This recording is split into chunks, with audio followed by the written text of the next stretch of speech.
En esta sesión hablaremos sobre la rabia, una enfermedad viral que afecta el sistema nervioso tanto de animales como de humanos.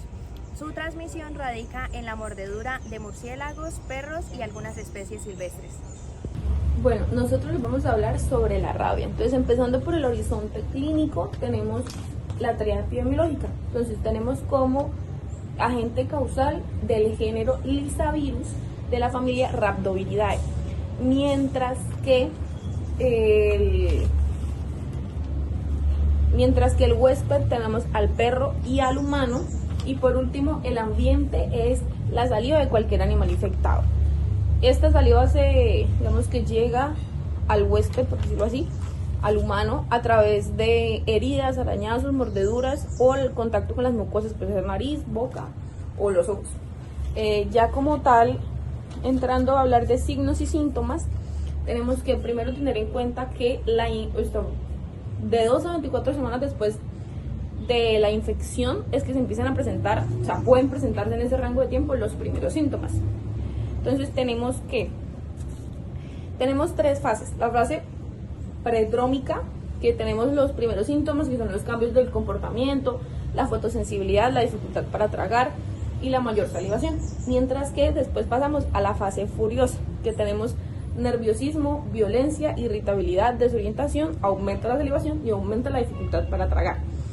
Por último tenemos la fase paralítica, que es la parálisis, los espasmos, el coma y la muerte.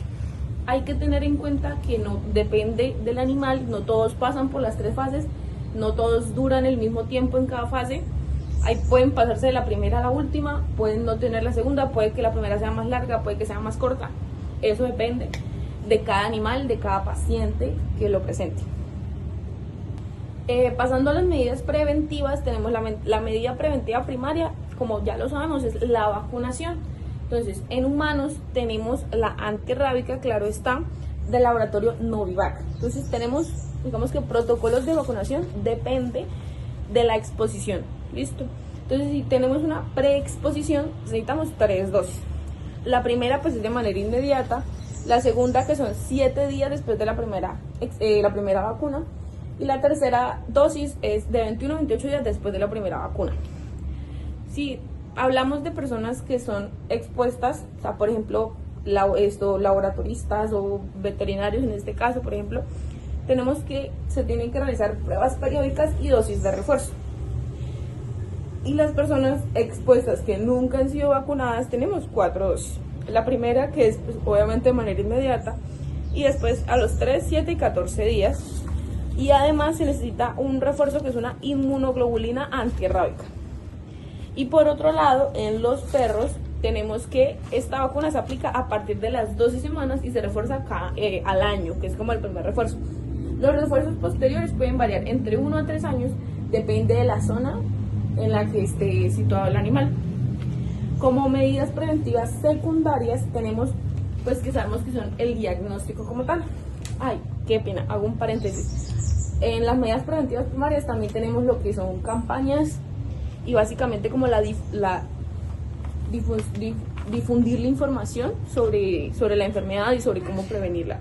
Ahora sí, pasando con las medidas preventivas secundarias, tenemos que esta enfermedad no tiene un diagnóstico efectivo en animales vivos. Entonces, ¿qué hacemos con los animales vivos? Tenemos diagnósticos tentativos, que se hace a partir de la sintomatología y la anamnesis que presenta el paciente. Y ya como tal, un diagnóstico definitivo tiene que ser con el animal muerto. Esto es, tenemos tres maneras, tres caminos. El primero, que es histológico, que es a través de cuerpos de Negri en tejido cerebral. Después tenemos la inmunofluorescencia, que es para detectar el virus de manera indirecta, y la reacción en cadena polimerasa, que es la detección directa del virus. Como medida preventiva terciaria, que sería el tratamiento como tal, no existe, ya que esta es una enfermedad con un 100% de mortalidad, un 99% de mortalidad.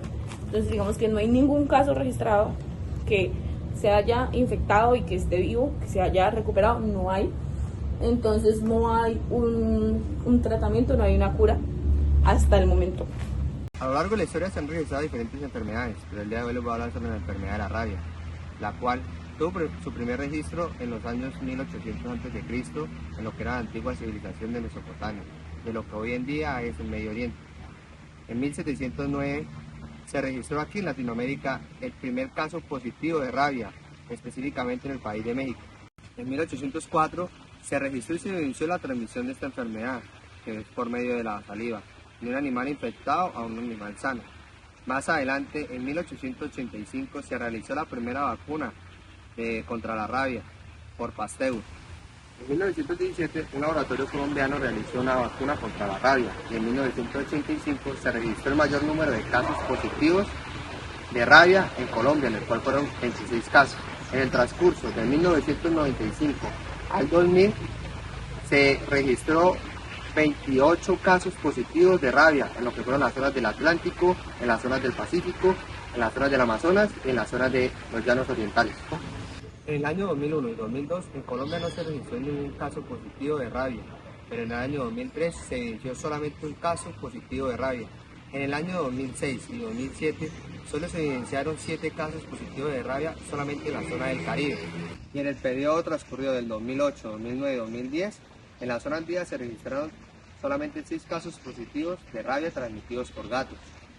Y en el periodo del 2015 al 2020, en Colombia solo se registraron 30 casos positivos de rabia, en los cuales 5 fueron casos positivos para humanos y el resto fueron casos de animales urbanos.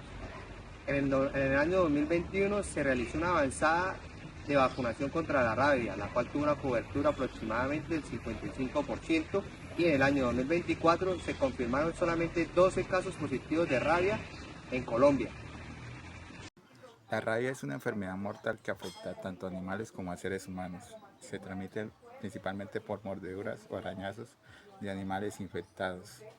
Aunque los casos en viajeros occidentales son raros, los incidentes con animales infectados durante los viajes en países endémicos son más frecuentes de lo que se creen. Por eso, el Instituto de Investigación de Salud Pública de Países Bajos realizó un estudio para determinar quiénes tienen mayor riesgo de exposición de la rabia mientras viajan. El objetivo principal de este estudio es determinar los factores que se predisponen y que aumentan el contagio de esta enfermedad con animales potencialmente rabiosos durante los viajes. De esta forma se busca que los médicos ofrezcan mejores consejos personalizados a quienes realmente lo necesitan cuando realizan dichos viajes. Durante la metodología de este estudio se llevó a cabo estudios de casos y controles. Entre julio del 2016 y julio del 2017 se realizaron a personas que sufrieron mordeduras o que tuvieron contacto con animales en los países endémicos. Los controles fueron 1.427 viajeros que no tuvieron ningún incidente con estos animales. Todos los participantes se complementaron mediante un cuestionario en línea que buscaba obtener información de dónde, como su edad, destino de viaje, tipo de actividad y si tuvo algún contacto con animales y experiencias con los viajeros. Cuanto al análisis de las variables, estas variables se tuvieron en cuenta o los investigadores analizaron las respuestas mediante regresión logística y multivariable, pues buscando que los factores que más influían en el riesgo de la exposición.